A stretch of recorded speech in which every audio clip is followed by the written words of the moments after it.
Arsenal's Carabao Cup final opponents have been decided as the world seems to be falling apart around Arsenal's potential success. This is today's Arsenal News Show.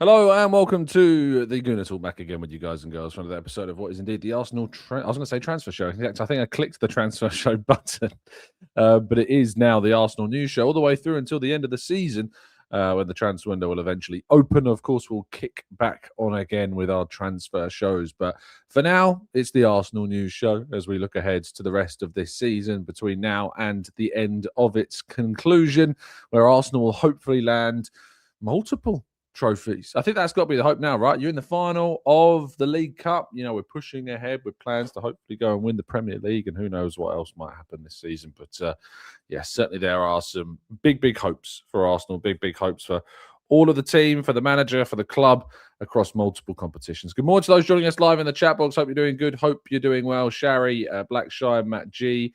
We've got John and Steve. We've got Paul and Grantley Poos and Pat and Claire. Good morning to Carl. We've got Paul and Knowledge and Ken, Mohammed, Rowan. Good morning to you, to Loga, to Nigel, to Mike, to Maximius. Good morning to all the rest of you joining us this morning as well. Maria, Arasilki, James. Good morning to you, to Amesy, and Beanie Bun as well. Thank you so much to all of you for listening. Greatly appreciate you being here and tuning in as you always do, and hopefully you'll drop a like on the video too as well. Subscribe to the channel if you're new. Thank you to all of you. But you've got some new listeners in the last few shows, so welcome if you are new and this is perhaps your first time joining us, and I hope you're enjoying yourselves and you stick with us through the course of the rest of the season. We do these every single day at 8 a.m. So if you wake up in the morning or you're on the way to work or to school, wherever you happen to be going at 8 a.m., well, you know that you've got a companion for your Arsenal news every single day. Right, let's jump into today's stories, and we will begin with this falsehood that's been circulating about Martin Ødegaard. You may or may not have seen it, and part of me almost doesn't even want to reference this story that's been doing the rounds as well, because I don't necessarily but I am planning on writing a piece today about in fact, it's a piece that I could do with your help with, actually. It's a piece about the rage bait that you've been seeing doing, obviously. And I don't want to reference some potential articles, because I think it'll bring attention to them more so than anything. And I'll probably be making a light reference to certain articles rather than linking or highlighting them in extra detail. But if you do follow me on Instagram at Tom Canton Media, and my DMs are open there. They are open on X as well, but the easiest form to contact me on is on Instagram. If you have examples of Arsenal rage bait this season, I'm thinking like Paul Scholes saying we're the most boring team, or like, be the worst team to win in the Premier League. Things like this, I'd love for you to send them my way, because I'm going to do a piece today on the broad and large-scale attempts to disrupt, destabilize, and just try and make Arsenal seem much different to what they are. So if you've got anything that you'd like to contribute, I'm going to be doing this piece around midday, so not too long to send those in, but you can get access to my DMs on, of course, Instagram most easily, then send them my way, because I'm going to be doing a piece around falsehoods and rage bait and how Arsenal just need to get through it, and how Arsenal and Arteta in particular is focusing on the good noise. So, yeah, send them my way. Anyway, this is one of the most recent examples, and this comes from an outlet you've probably heard of before, because, and I have no problem saying this, they go down as one of the most inaccurate and most prolific spreaders of false information when it comes to transfers, quite a lot regarding Arsenal. The amount of crazy transfer stories that come out of this site is always absolutely notorious. And this latest story comes out regarding Martin Ødegaard. The website is Fishahes. You've probably heard of it before. And often what I get people that send me DMs of English websites or English-speaking websites that say, reports suggest this. And you scroll down the article, and halfway down the article, it says, This was reported by Fichajes, which is Fichajes. And you often see that kind of site link with a load of kind of crazy, wacky stories. And this most recent kind of example, if you like, is that Ødegaard and Arteta supposedly have a rift emerging between them. Now, I wouldn't usually address it, but the only reason I am addressing it is because I've actually done a little bit of digging around this and speaking to some people closer to Martin. It's absolute rubbish. It's absolute hogwash, to use a classic English phrase. It is utterly crap. Sorry if that crosses the line at 8 a.m. in the morning for expletives, but yes, it is. Yeah, it's absolutely rubbish. And I just wanted, of course, having done I did a little bit of digging, kind of a satirical sense, kind of like speaking to people close to the player, just being like, "Have you seen this crap?" They're like, "Yeah, it's very funny and obviously not true." So yeah, if you have been seeing this story do the rounds, just rest assured that it is absolute rubbish and not true. So he is, of course, out injured at the moment. The hope is that he'll be returning to the squad very soon. He had a really good game at Leeds when he came off the bench, and I asked Arteta myself about Martin and his thoughts on the game, and yeah, he was very pleased with that response from him. So it's a shame that he couldn't obviously then come back and play against Chelsea and build on that even further. Into Manchester City territory now. There's quite a few lines here to talk about with Manchester City.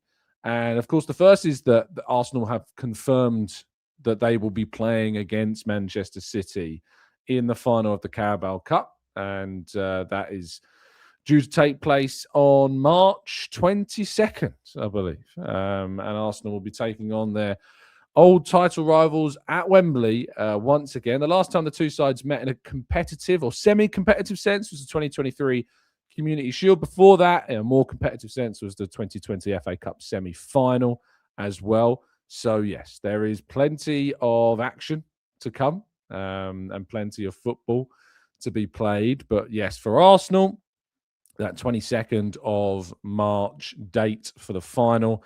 The expectation is that Arsenal will get an increased number of tickets, we expect. And Arsenal fans should be taking up a larger portion of the stadium because Manchester City notoriously don't tend to sell out their allocation. And so Arsenal hopefully will be given extra tickets for this ground. Of course, you may have seen some of the clips and videos from Man City's game against Newcastle last night. Lots of empty seats inside the Etihad. And you have to remember as well that away teams are given larger allocations in the cup competitions as well. So they had an even smaller allocation to sell out and didn't. But of course, you can get, I believe it's going to be, just have a quick look. I'm sure Red Action have been tweeting some information regarding tickets and regarding the hope is the opponents are Man City, as it's likely they would not sell all of their allocation. Unsold tickets would be reallocated to Arsenal, so potentially a bonus 3,000 to 5,000 tickets are a possibility. And just I don't know if there's anything about credits and how many credits. I think I saw something about 55, but I'm not 100% sure. So don't at me about that. But of course, it's going to be very, very challenging to get tickets. Season ticket holders will, of course, be the ones that are given the preference. And then, of course, any that are available left will go to potentially other members as well. If indeed there are any left, there's less tickets and seats than there are season ticket seats at the Emirates. So probably unlikely, but I guess we'll wait and see what happens. But yes, Arsenal will face Wembley. It does mean that Arsenal's game against Wolves has been brought forward. They now play Wolves on Wednesday, February 18th. It does mean that we have an away game just 4 days before they play Spurs in the North London Derby. Spurs will have a week off that week, so not ideal, but they are the bottom club in the Premier League, Wolves, so you would hope that Arsenal would be able to rotate quite a significant amount and be in a better place to do that. But yes, Arsenal are due to face City at Wembley on the 22nd of March. So looking forward to that. Fingers crossed I'll be in attendance. And Guardiola's been in mega complain mode at the moment. In fact, he's been complaining about the Carabao Cup rules regarding Mark Guehi, because Arsenal will probably be playing against a City side who will not have Mark Guehi, will not have a number of their players who will be out with injury. Guardiola said, hopefully we can convince the Carabao Cup that Mark can play the final. I don't understand why he cannot play the final. You buy a player for a lot of money and he is not able to play for a rule I don't understand. Hopefully they can change it. Antoine Semenyo arrived before the first game, so he could play, and now it's the final. Why should Guehi not play? Why not? We pay his salary. He's our player. I said to the club they have to ask definitely.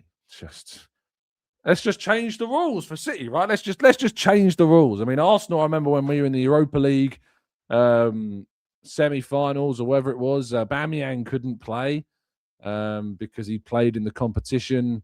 He wasn't allowed to therefore play in those later rounds because we signed him at a point in the season where he couldn't then play because he was cup-tied. We couldn't use him. So let's just change the rules midway through the season. What a surprise. City don't like the rules. Guardiola doesn't like the rules. So, if the Carabao Cup changed this rule mid-season, it's a disgrace, like an absolute disgrace. The fact that City signed the player knowing the rules that were in existence, absolutely ridiculous. Absolutely ridiculous. It wasn't that season. It was the season where Arsenal were knocked out by Atletico Madrid in the semi-final, in Arsene Wenger's final season as Arsenal manager. That was the campaign that Aubameyang was not allowed to play in when we signed him in January from Dortmund. The final was under Unai Emery, of course, during his first season, the following campaign. But he wasn't allowed to play against Atletico Madrid, and Arsenal were knocked out to Atletico Madrid in the next round, in the semi-final of the competition, and then they went on to play, I think, at Marseille in the final and win. And I think they managed to beat Marseille in the final. So Arsenal could have had Aubameyang, didn't. They relied on Lacazette, and unfortunately were beaten. But yes, horror. Pep doesn't like the rules. And just further a bit more on Pep, actually, our last kind of point, there wasn't loads going on yesterday, but one of the things we did discuss was around that net spend. You heard me talking about the net spend. Now, the BBC had done a piece looking into, a few of you sent me this piece yesterday, because actually the figures seem to support more so maybe Pep's thoughts on net spend. This is something else I think I'm going to do a bit more digging into, because I don't think the numbers actually stack up with the context. On the surface, Pep does have a fair point. You know, even when you extend the figures to the 10-year spending, Chelsea over the last 10 years have spent the most. 2.35 billion have been spent. City 1.82 million, and Man United 1.62 billion. However, when you look at the net spend, the highest was Man United, 1.18 billion over the last 10 years. Chelsea are the second with 993 million, and then Arsenal are third, 893.3 million. City are fourth, but they're only fourth behind Arsenal by 3.3 million pounds, 890 million pounds in net spend. But the thing is, the problem with this, and this is what's really important, of course, Pep's now been at Man City for nearly 10 years, is that you have to look at the squads when those managers arrived. As I mentioned yesterday, when Pep Guardiola arrived, he arrived at a Man City team that had just won the title, previously under Manuel Pellegrini, and previous to that, of course, under Roberto Mancini. He inherited players like Kevin De Bruyne. He inherited players like David Silva and Sergio Aguero. That Manchester City team, Man City 2016-17 season. And we have a quick look. Probably actually better to look at the 15-16 team for Man City that season.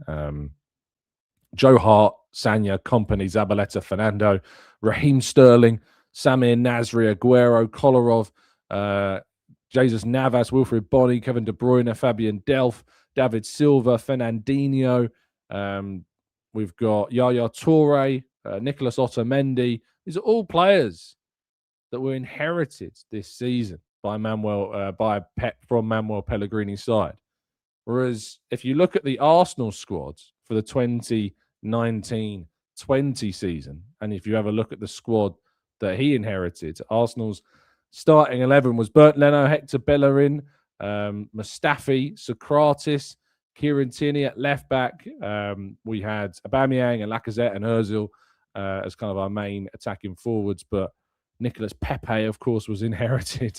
Kolasinac. Xhaka was still here at this point, and some younger versions of players that would grow into the talent that we see today. But effectively, the whole squad, besides Martinelli and Saka, and Smith Rowe to a lesser extent as well, eventually would be sold. But besides those two, the entire squad was ripped up and changed and had to be overhauled.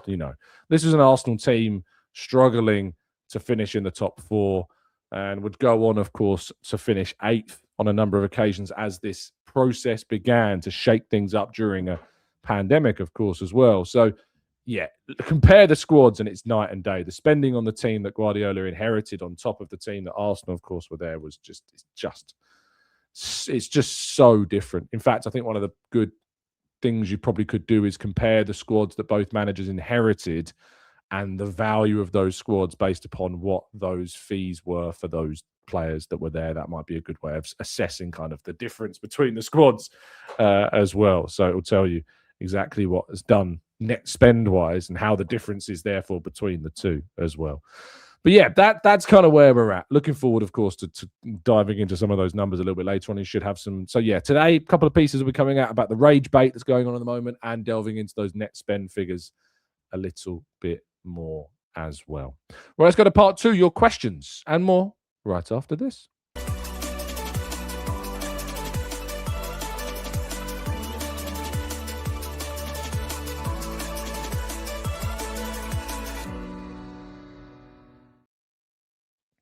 Right, this is part 2 of today's show. We'll be jumping into the chat box and tackling some of your questions. So if you'd like to throw it into the chat, now is the time to do that.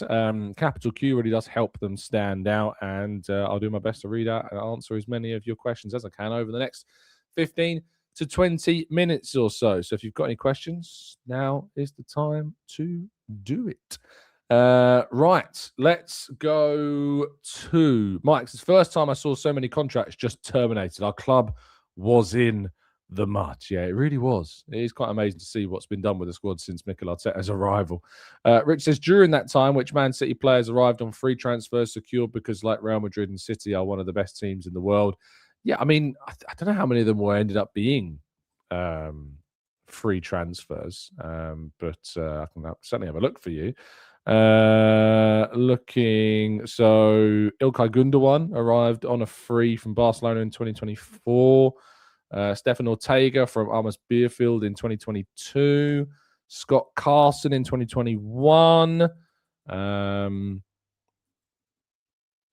Moy from Melbourne City, because it's part of the City Football Group in 2016. Of course, that was the first season of Pep Guardiola where he signed John Stones, Leroy Sané, Gabriel Jesus, Ilkay Gundogan, Claudio Bravo, Nolito, Alexander Zinchenko all came in for his first season. But of course, that followed that season of Manuel Pellegrini where they spent big money on Kevin De Bruyne, Sterling, Otamendi, Delph, all came in. Season before that, Eliaquim Mangala, remember him?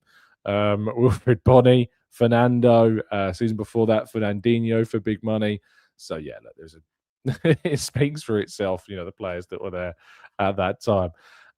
He inherited privilege. Look, this isn't a slight on Pep Guardiola's coaching ability. There's nothing to do with that. Coach Pep Guardiola, for me, is the greatest Premier League manager. I think he's the best Premier League manager the league has ever seen.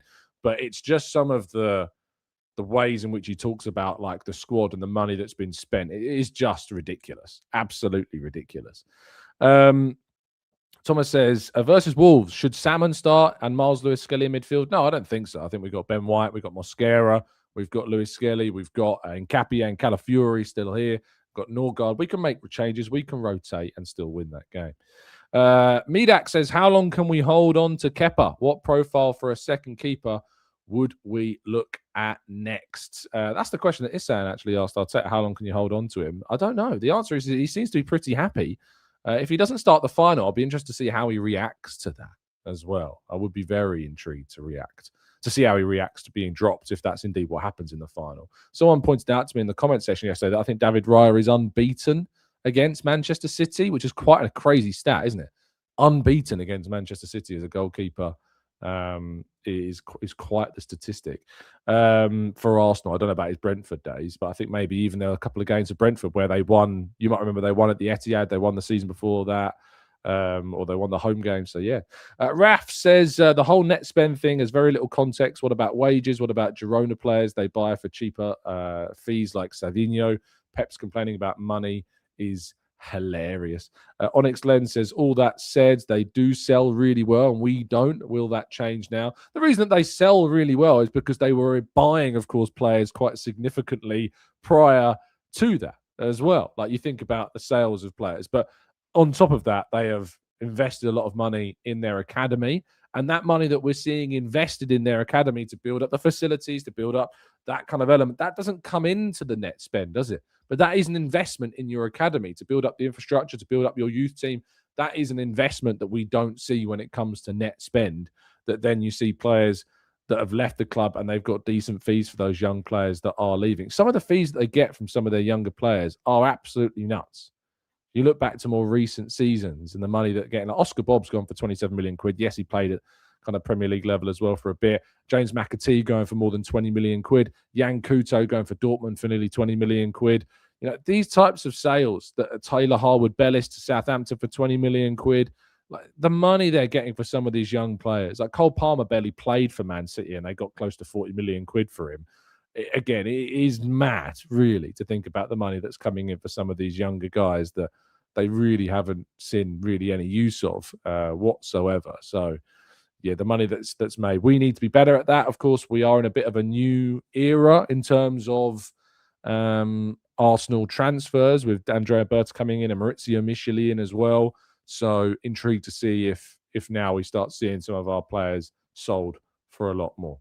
So he says, I do rate Pep. I just feel that there will always be question marks until he takes on a challenge in which he doesn't have an overwhelming advantage. I hear what you're saying, but I mean, what top manager necessarily is doing that?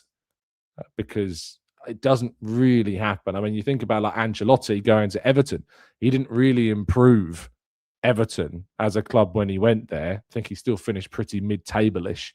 I mean, is he now considered, not a particularly great manager? Because despite doing really well at Milan and Bayern Munich and PSG and Real Madrid and all these teams, is he now not considered a great manager because he went to Everton for a challenge and it didn't go too well? I don't think so. So you look at Mourinho going to Fenerbahce, hasn't really worked. He's gone to Benfica in Portugal now. Again, they're struggling to succeed there. Is Mourinho not a great manager?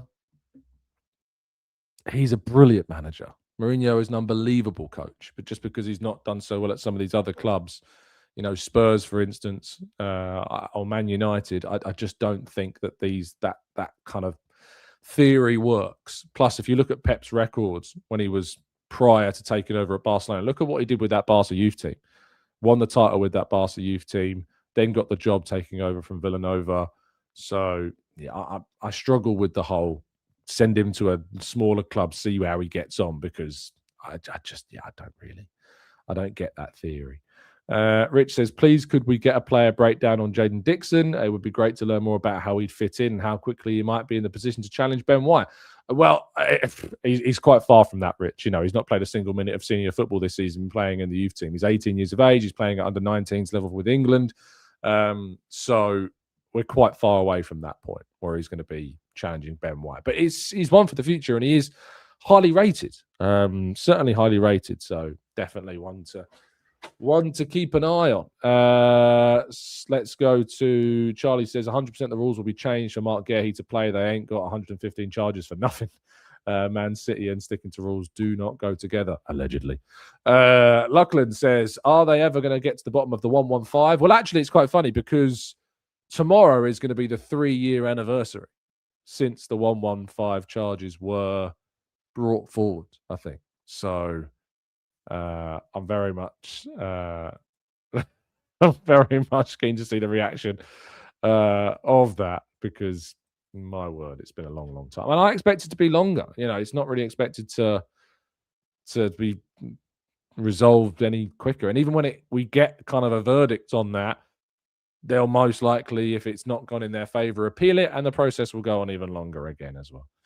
Onyx Lens says, I love this team and I'm happy with where we are in every competition. Why do I still feel like the team isn't quite clicking on the offensive end?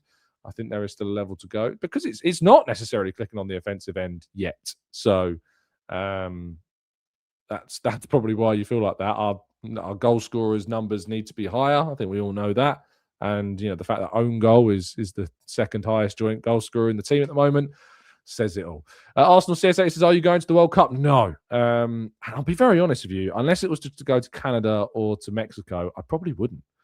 I feel for those fans that are going to have to deal with some horrible stuff if you're going to the States at the moment. Not that the UK is much better right now, but it is. I really do feel for those fans. And I really hope that all those fans that are traveling out to the United States for the World Cup, that you have a safe and comfortable experience. I really do. But the idea of going there at the moment is not something really I'm too enthused about. Matt G says, "Tom, I heard that 60 million went down the drain, but also Kai Havertz struck again. Have you heard anything about this?" I was listening. I spoke to somebody close to the scenario, and they just said 2 words. Waka waka. I don't know. Maybe you can make something of that. Matt Greek says, "Not a question, but a fact for you. City's charges go back to 2010. The Premier League started in 1995, which means over 50% of the Premier League has existed in the time that charges have pertained to Manchester City." So Nicholas says, "I'm in Minneapolis with ice making it quite awful. I'm really sorry for you at the moment. Obviously Elliot's there in Minnesota and has spoken about it on the Vision. And obviously, if you're in a situation like that where you are an American citizen, I imagine it's not comfortable, but it's more comfortable than what many other people are going through at the moment. But my thoughts are with all of the people that are currently going through some pretty horrible stuff right now." Dylan says, "What's the story with Chelsea and their inability to sign a deal with the front of shirt sponsor?" I'm not really sure, to be honest. I don't really know too much about it. I guess they just can't seem to find one that they think is good enough at the moment. But again, I'm not really sure. I'm not really in tune with the Chelsea side of things. So do a bit of digging on it, I would suggest.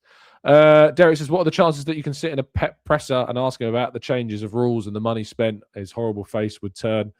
I mean, I have been in a Pep press conference a while ago, but yeah, I'm usually in there for Arteta's, and I'm usually quite busy after Arteta's finished doing the transcript, so I rarely sit in. The only time I tend to sit in on rival manager press conferences is if they come in before Mikel after games.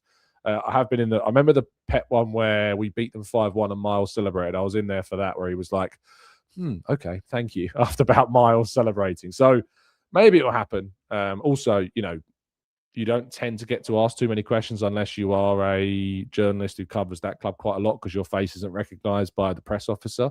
So I've tried to ask questions in like a Chelsea press conference and just got ignored because they don't recognise who I am. So yeah, there is that to it. Tunde says, "Hi Tom, Pep is a great manager, but he doesn't know how to rebuild a team with unestablished players."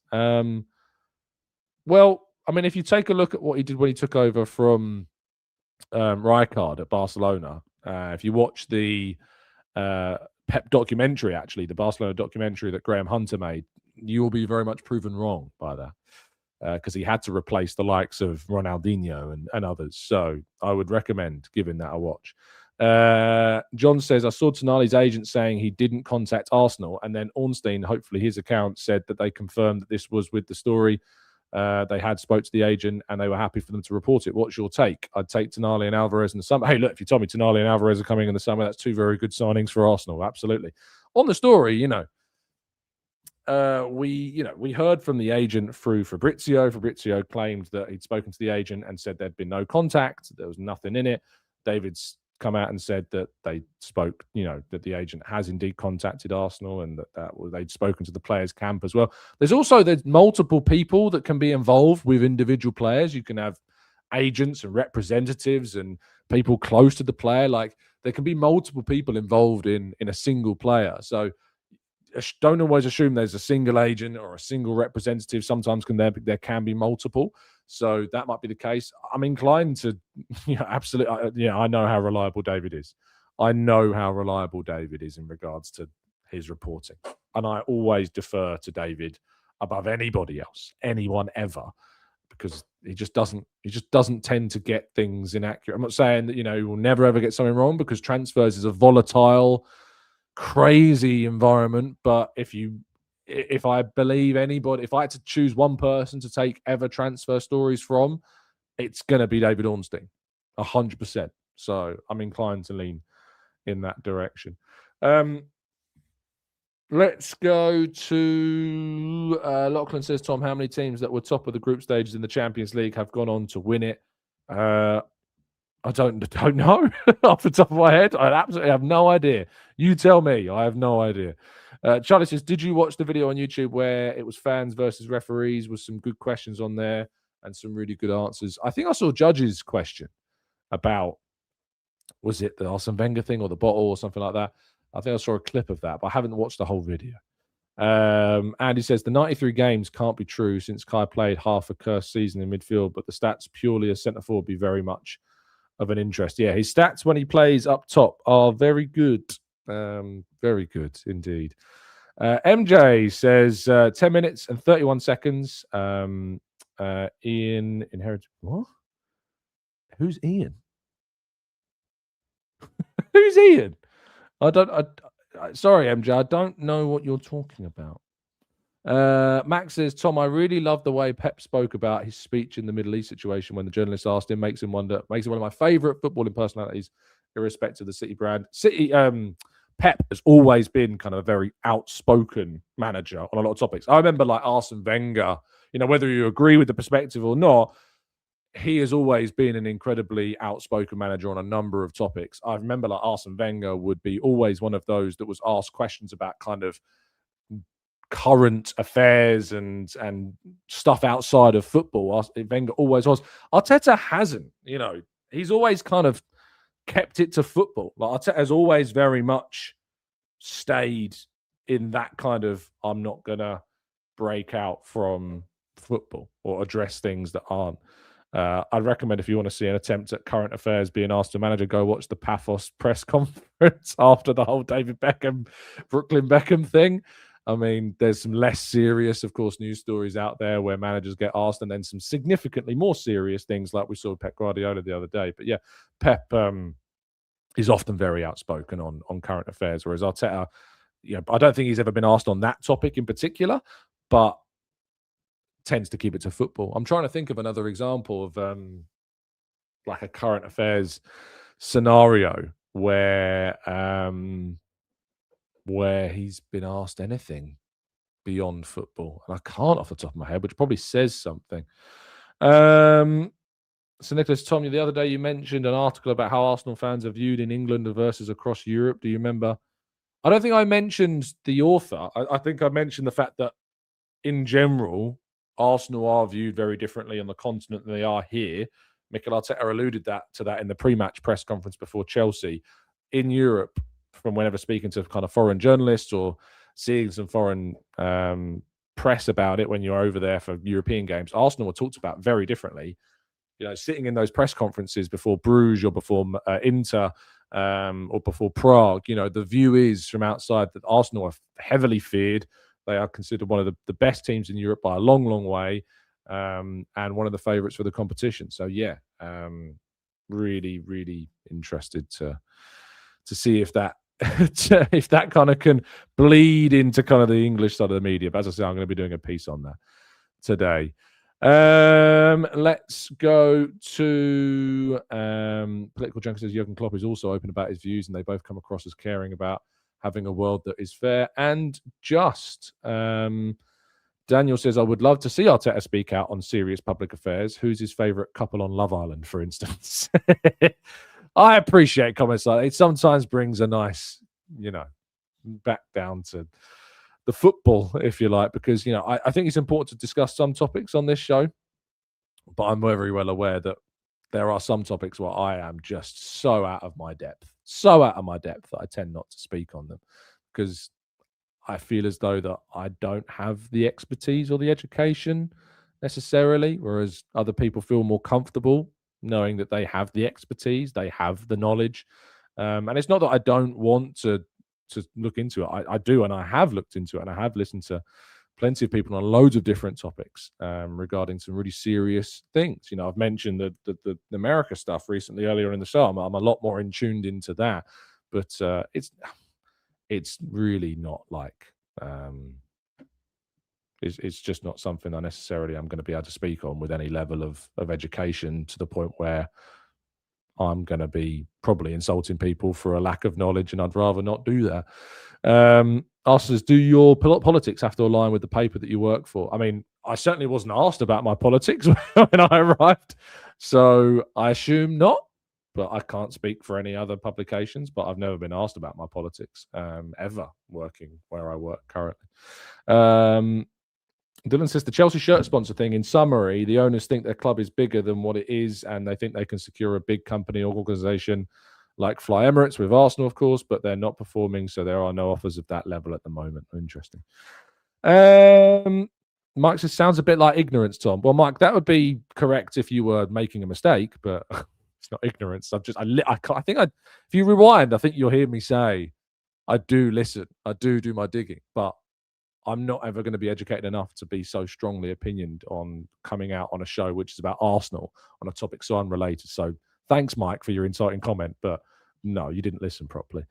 Political Junker says, you only need to speak on the issues that you are comfortable with, Tom. Better to be judicious on serious matters of public policy. I mean, when you compare two comments back to back, how stark of a difference between Mike's comment we just read out and Political Junkie's comment we just read out? Can you just be more like Political Junkie?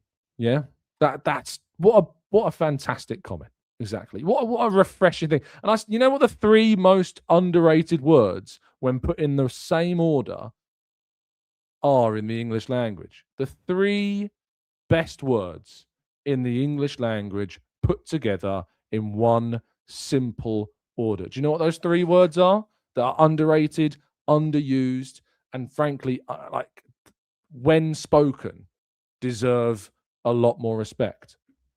I don't know. Social media and society as it is right now just feels like it propels everybody to want to have, to must speak, to must publish an opinion. You must have an opinion on everything. And not only must you have an opinion on everything, but you must speak that opinion. And if you do a show on football or basketball or Pokemon or lighting or I don't know, anything, music, just thinking of really random things. If you're a content creator on any of those random topics, could be anything. There are people out there that will call you ignorant if you don't publish your opinions on it, that don't speak your own opinion and choose instead to say, I don't know. So I encourage you to say those three words in that order more often and not feel bad about it. You can say that in any context. Please, I encourage you to do so. Say, I don't know. But if you do know, and if you do feel more comfortable and confident to talk about a topic that is difficult to talk about, go for it. You know, I am much more comfortable in tackling some tough topics like racism, like sexism, like homophobia. All of these topics we talk about in the channel quite a lot because I'm a lot more well-versed in those kind of elements through life experiences, through very close personal relationships with friends and family, through loads of different aspects of that. So I'm much more comfortable and confident talking about those topics, especially in sport. But, you know, on some of the other really high-profile current affairs topics, I'm not as confident. So I don't feel like why I should be called ignorant, really, just because I want to say I don't know. So be more like Political Junkie and less like that previous view. And I hope, Mike, that you seriously rethink and reconsider how you view the world, if that's what you're going to call people that just want to say, I don't know, or I don't necessarily feel comfortable talking about a topic that I am not fully versed in, that I'm somewhat versed in because I do my reading into some of it, but I'm never going to feel confident and educated enough on the topic to tell people what I think they should think on those topics. Really don't get it. Ryan says, well said, Tom. Thanks for the show. Like and subscribe. 1,000 likes. Thank you, Matt. It's very kind of you indeed.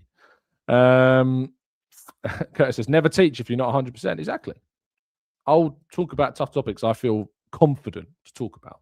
If I don't feel confident enough that I don't think I've got all the facts or all the information or all the histories, I don't feel I should have to be able to talk about it and give or put an opinion on it. You know, I'd absolutely think that I can have an opinion privately about things, even if I don't not fully concerned. But I'm not going to go and espouse them to everybody if I'm not feeling 100% confident on them. Nor should I think I need to.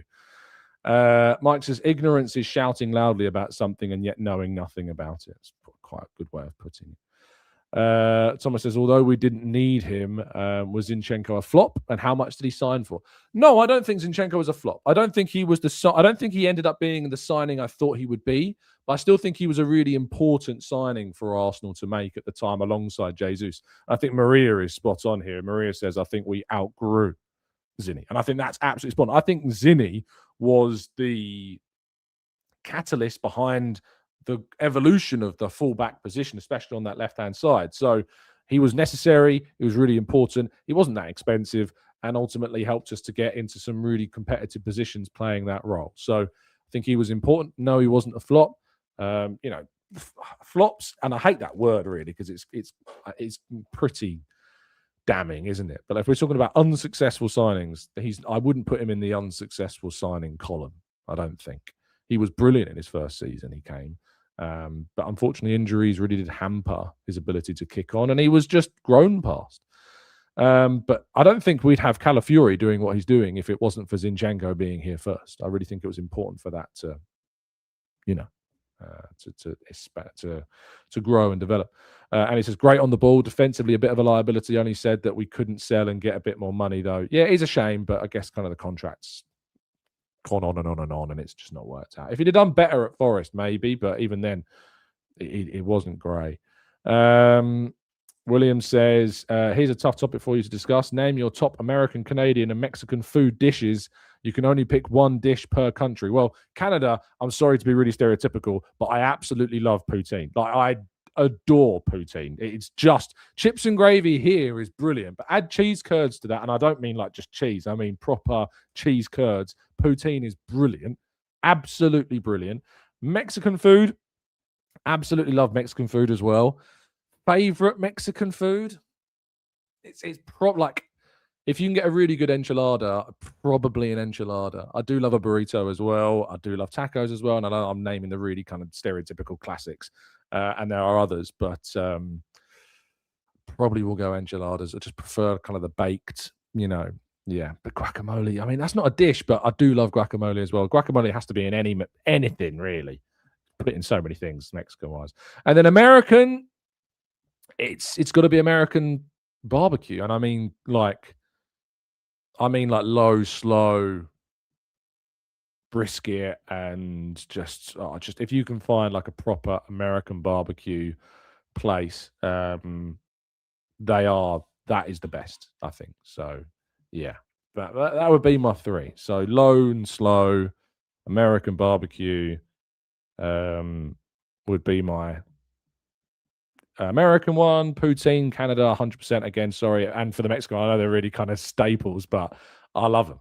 Absolutely love them. So yeah, I'd go with that. Tony says, Tom, you can't have a favorite food. That's ignorant of all other foods. You see. Thomas says, I heard there was a guy from Sweden where the girls are very nice. He dumped his girlfriends playing red and white. You did indeed. And I'm hoping that he's going to kick on and have a fantastic season. I really, really, I know, despite what people might think, I really do hope he goes on to have a great season. It's Nando's, says Matt.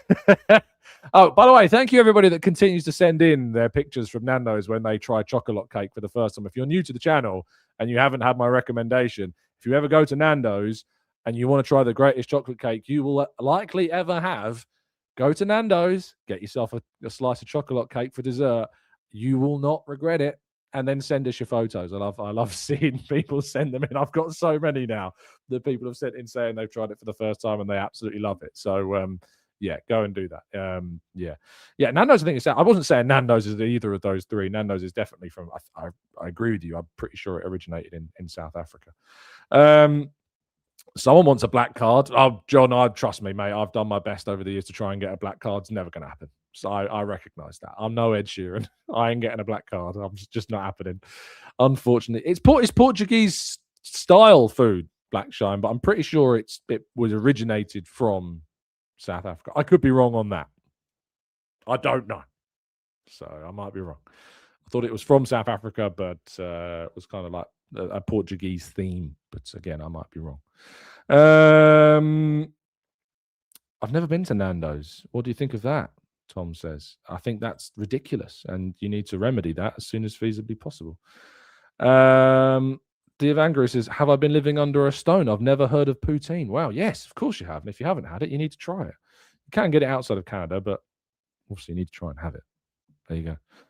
Daniel says it was from a Portuguese immigrant in South Africa who opened it. Wow, what a story. Amazing. Dylan says, mate, Nando's is in Australia. It's so mid though here. But when I traveled to London in 2023, I had it nearly every day. Well, yeah, I guess it's worse in some places around the world than it is in other places. But that's the same for so many places. You can have like something you love in a country where you are, and then you have the same brand somewhere else, and it's just horrible. It's like Cadbury's chocolate. Like Cadbury's chocolate here in the UK is wow. But you have Cadbury's chocolate elsewhere, and it's just different. It's just not the same flavor. Like for me, Cadbury's chocolate is the best. I know we're not talking about Arsenal or football now. We've gone off on such a tangent. We've gone into politics. We've gone into food. I think I used Pokemon on the show at one point. It's one of those classic, not a lot of news has happened days, but we do enjoy these tangents sometimes. So, yeah, it is what it is. Let's go to. I'm sure I've missed some of these comments. If we can bring it back round to football, I'm so sorry. There's over 1,000 of you still watching, and the number of you watching's kept on going up, which is kind of crazy, as well, considering what we're talking about. Let's go to. Let's go to. And he says, so I gave Grok. I mean, if you're going to give an AI a job, mate, there are other AIs out there to use. I'd recommend the task of researching Havertz, and it returned 31 goals in 93 appearances, but when playing at striker, he's got a 1 in 2 rate, worth looking into. Yeah, use other AIs, mate. Use other AIs. I might be right, but just in general, as a rule, don't use that. If you want to, you can. I'm not going to tell you what to do, but you know what I mean. Just there are better, less contentious, let's say, AIs. George says, it's my birthday on Saturday, and I'm hoping for a great W and a City L in the next day. I hope that you get your birthday wish, mate. I'll be hoping for the same. Shibaz says, how are there over 1,000 watching and there's only 70 people liking the video? People are slacking. It's a good question. We're not here talking about Nando's and war just for your benefit. So do like the video, people. Do help us out. Mike says, here's a football one for you. Do you believe Sunderland are a completely different team without Granit Xhaka than they are with him? I think it kind of revolves around the basic law that any team is a very different team with and without Granit Xhaka. So, yes, almost certainly. They had a good result at the weekend, Sunderland, but week before that, they were roundly beaten, and the absence of Xhaka, I think, has definitely made an impact. So, I'm glad he's not playing. I'm gutted that we might not see him, but he won't be in the game against Arsenal this weekend, apparently. Anko says, the Gooner Talk snack segment is crucial. I do feel like I'm stepping on FK's toes a little bit for his snack check. It's just, my show's too early in the morning for a snack check. So, hey, we could do a breakfast check, but I don't tend to eat breakfast these days. I tend to fast before midday. So, I wouldn't be bringing anything to the table. Tom Shannon says, who's your favorite Pokemon? Good question. Sableye, Mega Sableye, if I had to choose one personally. Arsenal CS8, he says, have you spoke to Curtis Shaw before? His views are a lot different. I think I've brought this up on the show before. I think this originates from someone putting a comment on Curtis's show, saying something I said, probably inaccurately, and I think Curtis said, I'd happily debate with Tom on a topic. I then DM'd Curtis. He never replied. So what more could I do than that? I've done all I can. So yeah, I'd happily sit down with Curtis. No problem. I've got a lot of time for Curtis and his views. Don't always agree with them, but I'm all for debates and discussions around topics where we don't necessarily align. Always. I think they produce some pretty interesting conversations. Thomas Guy says, is your favorite show the Gooner Talk Random Things Talk? Yeah, we do talk about a lot of random things. It tends to be on days where there isn't a lot going on. William says, nonsense, Tom. It's never too early for a snack check. Fair enough. After says 10:30 appointment at the dentist. Anyone want to go on my behalf? Oh, I feel for you, mate. I've got an appointment in March that I'm not looking forward to at all. I probably won't be able to do the show the day after because it's like wisdom teeth situation is just not going my way and it's causing problems and it's I hate the dentist. Kofi says, why are we hated Arsenal so much? There's literally a team out there that currently has 115 charges against them, but Arsenal are supposedly killing football. Yes, it's existed for a long time. It's a long time. So it's nothing new. Nothing new. Tony says, Tom, I try not to watch podcasts who just want to clickbait. Fair. It's a good rule. I would say that, I am no saint when it comes to thumbnails on videos. At the end of the day, there's kind of like, I call it, there is a YouTube game. Everyone's kind of playing the YouTube game. Some days news isn't that great. I try and make the thumbnail as engaging as I can. I never want to lie to you about what's going on, or mislead you. But it's YouTube. It's like the rules of YouTube, isn't it? It's like people moan about certain headlines. I think some headlines can definitely be egregious, no doubt about that. But a lot of the time, authors don't actually write their headlines. It's also worth. So if you ever get annoyed at a person who's written an article about their headline, there's probably a good chance they didn't write the headline. So they are separate. So worth bearing that in mind when you go for an article or go for someone who's written a piece just regarding the headline as well. Otsile says, I hope I pronounced that right. Jeremiah is a lot easier to pronounce. I'll do that one. The hate is just because we are creeping out of the banter era and people hate that. They want to make jokes about us forever. Eddie says, are United in the title race? I hope they are. I hope they don't close the gap. No, I don't think they are. Dillian says, embrace the hate, mate. I've learned to double down on my mates and tell them Owen Goal is a better striker than their clubs. Yeah, I mean, Owen Goal has been slamming them in for Arsenal this season. Jeremiah, I will just use Jeremiah, and I apologise for my awful pronunciation. And I always apologise because I can't help it if I get it wrong. It's the problem with speaking to people on a text forum. You can't give me any phonetic. Well, you can give me phonetics, but even then, it's not necessarily going to guarantee I'll get it right the next time. Paul says, why are our biggest critics ex-Man United players and Man City and Chelsea fans? I think that a lot of former pundits, and I'm not going to name names in this segment, but it's just a theory of mine. I personally think that there are a lot of former players who are very jealous at Mikel Arteta. Pundits whose coaching careers either never existed before or did exist in a very low-level form and they weren't able to succeed in that kind of field, are very jealous of seeing a player who they deem to be a worse player than they were back in their day, and then has grown and become a manager that is far beyond anything they will ever achieve in this sport. So, look, I think that comes down to it, really. I think that is the essence of a lot of the jealousy and hatred towards this current Arsenal team. But it's worth pointing out that hate of Arsenal has extended a long time before. But who was it I was listening to? Someone said a really good point, and I can't remember who it was. Someone effectively said no one was talking about Arsenal when they were finishing like 8th. They weren't hated. They weren't talked about. They were playing worse football than we're playing now. But no one was talking about the football that Arsenal were playing when we were finishing 8th because it was harmless. We were 8th. We weren't threatening. We weren't challenging.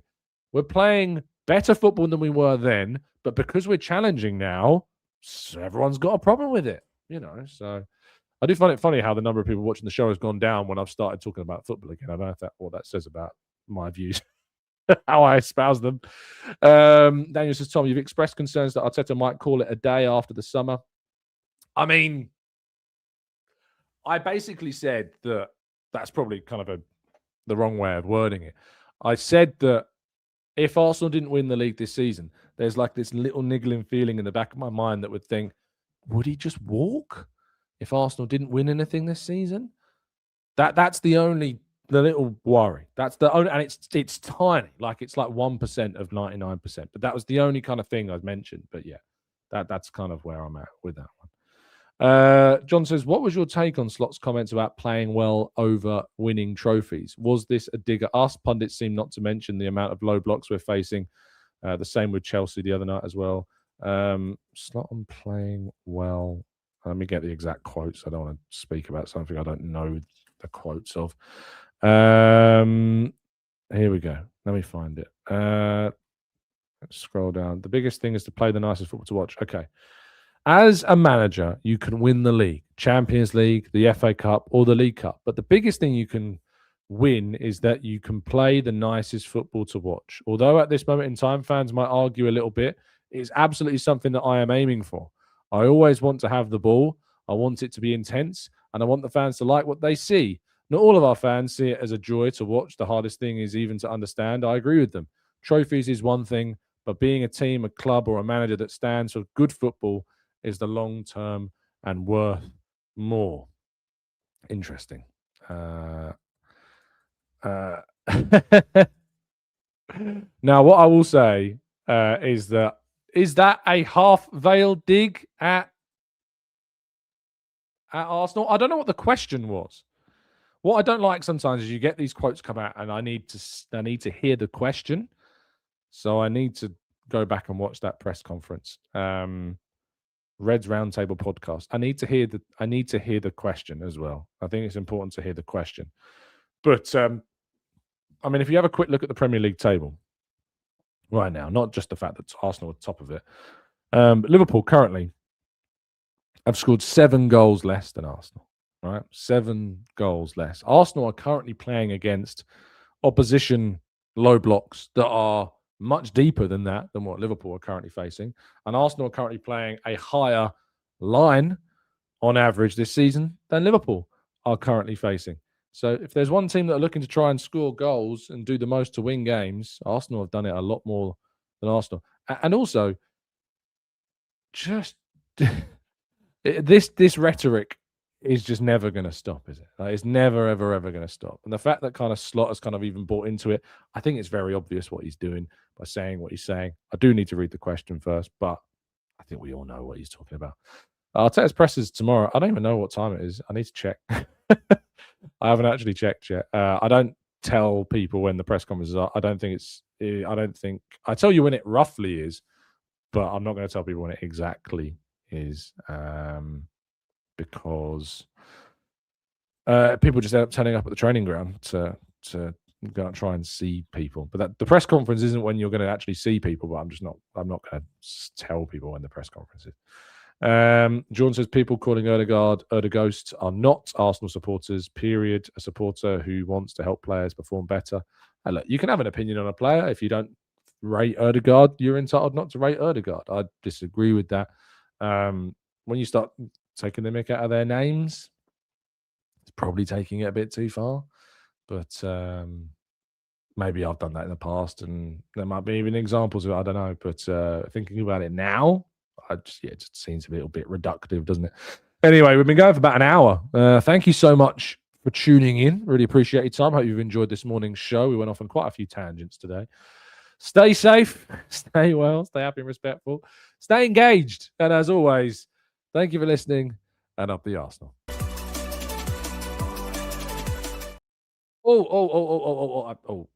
Just before I go, and I forgot to say this, and I should have said this earlier, can I just say, and please, can I say a massive, massive thank you to everybody who everybody who has contributed, supported, and helped the Gooners v Cancer initiative. Mike completed his 50-mile walk yesterday and did a brilliant, brilliant job. Huge credit to Mike and everybody that supported him on that walk. Raised loads of money. Good luck to those of you that entered the competitions to win some fantastic prizes. But yeah, massive shout out to Mike. Massive congratulations to him. You can still donate. If you want to donate and get involved, please do. Go to Gooners versus Cancer and support a great cause. But massive congrats to Mike. Fair play to him. What a brilliant achievement. And I should have mentioned it sooner. I meant to mention it sooner, so I apologize for leaving it right to the end. But yeah, huge props to Mike and the whole crew that did that. So yeah, big up to Mike. Thanks, guys. We'll go to the credits now.